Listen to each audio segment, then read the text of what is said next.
Hello everyone and welcome back to our YouTube channel. Are you interested in going back to your Instagram and seeing all the memories by going through the archived option?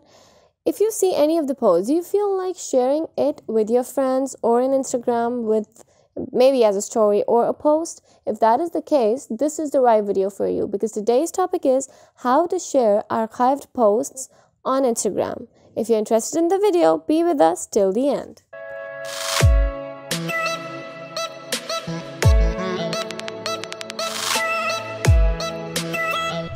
Just directly go to your Instagram app and click on the three lines at the top right. From here, click on Archive. As you click on that option, this page will appear, and from this page, you directly click on Stories Archive.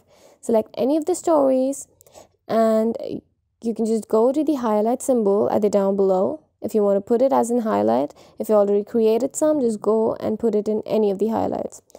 Now you can also go to the three dots at the below down. Now, from this area, you can save the video, share it as a post, add paid partnerships, share it to other people as well.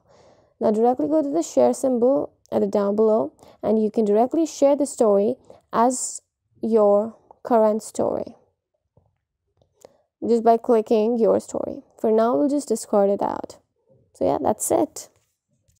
If you liked the video or if it was helpful, do not forget to subscribe our channel and hit the bell icon below so that you get notified each and every single time we upload a new video for you. Thank you.